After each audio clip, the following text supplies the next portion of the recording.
Channel God bless trainers. അപ്പോൾ നമ്മൾ ഇവിടെ ബാംഗ്ലൂരിലെത്തി. ഇനി ഇവിടുന്ന് ഭക്ഷണം കഴിക്കാനൊക്കെ ഇറങ്ങണം. അത് മാത്രമല്ല, മൊത്തം ഇവിടെ ഉള്ളതൊക്കെ കണ്ട് നമുക്ക് ഇവിടുന്ന് പോകണം. ഇന്ന് റൂം എടുത്ത് വിടാം, പക്ഷേ ഉച്ചയായപ്പോൾ തന്നെ സമയം. ഇനി നമുക്ക് കുറച്ച് മണിക്കൂറുകളല്ലേ ഉള്ളൂ. അതിന് നാളെ വെളുപ്പിന് തന്നെ ഇവിടുന്ന് അടുത്ത യാത്ര പോകും. അപ്പം നമുക്ക് എന്തായാലും ഭക്ഷണം കഴിച്ചിട്ട് വൈകാണ്. എനിക്ക് നല്ല ഉറക്കം വരും. അപ്പോൾ നമ്മുടെ ദുൽദുൽ ഇവിടെ പാർക്ക് ചെയ്ത് നമ്മൾ ഇവിടെ ടിപ്പു സുൽത്താൻ്റെ സമ്മർ പാലസിലോട്ട് വന്നു. നമുക്ക് അങ്ങോട്ട് കയറിയിട്ട് വരും. നമ്മൾ ടിപ്പു സുൽത്താൻ്റെ സമ്മർ പാലസിലോട്ട് നടന്ന് പോയിക്കൊണ്ടിരിക്കുക. അവിടെ വണ്ടി അവിടെ പാർക്ക് ചെയ്തിട്ട് ബാംഗ്ലൂരിൻ്റെ സിറ്റികളിലൂടെ ഇങ്ങനെ നമ്മൾ നടക്കുക. അത് അവിടുന്ന് ആ ഒരു ഏരിയനകത്തോട്ടാണ് നമുക്ക് ടിപ്പു സുൽത്താൻ്റെ പാലസ് അങ്ങോട്ട് പോകാം. ഇതിനകത്തോട്ട് കയറണമെങ്കിൽ അങ്ങനെ ടിക്കറ്റിൻ്റെ അങ്ങനെയൊന്നുമല്ല. നമ്മുടെ ആധാറും വേറെ ഇതൊക്കെ ഐഡിയ ഒക്കെ കൊടുക്കണം. വേറെ കുറേ സംഭവങ്ങളൊക്കെ ഉണ്ട്. അങ്ങനെ അത് നമ്മൾ അകത്തോട്ട് കയറി കാണിച്ചു തരാം.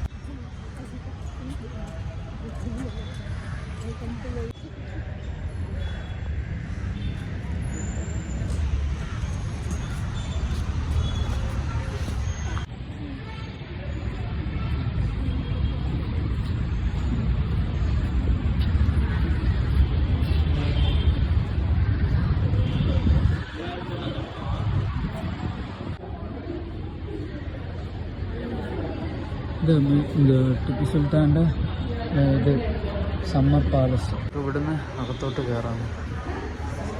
പക്ഷെ ഇവിടെ അകത്ത് നമുക്ക് വീഡിയോ അലോഡല്ല, പുറത്ത് മാത്രമേ വീഡിയോ എടുക്കാൻ പറ്റത്തുള്ളൂ. അപ്പോൾ അകത്ത് കയറിയ സംഭവങ്ങളൊന്നും എടുക്കാൻ പറ്റിയില്ല. നമുക്കിതിൻ്റെ മേളിൽ കയറാം. ഇനി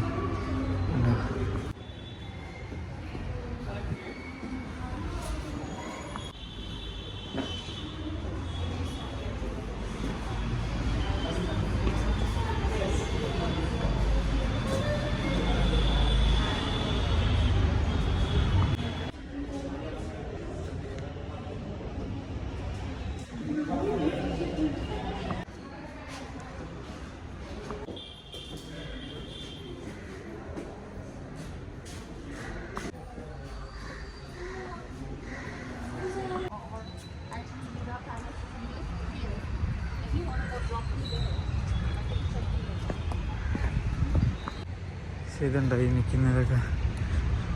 ഇതാണ് ടിപ്പു സുൽത്താൻ്റെ ഇത് സമ്മർ പാലസ്. അതിൻ്റെ ഈ സൈഡിൽ എന്നത് ഇല്ല പോകുന്ന ചേച്ചിയൊക്കെ ഉണ്ട്. ആ ചേച്ചി മലയാളി. ആ ചേച്ചി കാരണം എന്താ പറയുക, ഞാൻ അങ്ങനെ പറയാൻ കാരണം അവർ സംസാരിക്കുന്നത് ഞാൻ കേട്ടില്ല. പക്ഷേ അവർ ചെടി ഒടിച്ച് ബാഗിനകത്ത് വെക്കും. മലയാളിക്ക് പൊതുവെ ആ സ്വഭാവമുള്ള വീട്ടമ്മമാർക്ക്. അതുകൊണ്ട് പറഞ്ഞാൽ ഞാൻ എൻ്റെ ബാക്കിൽ വന്നു.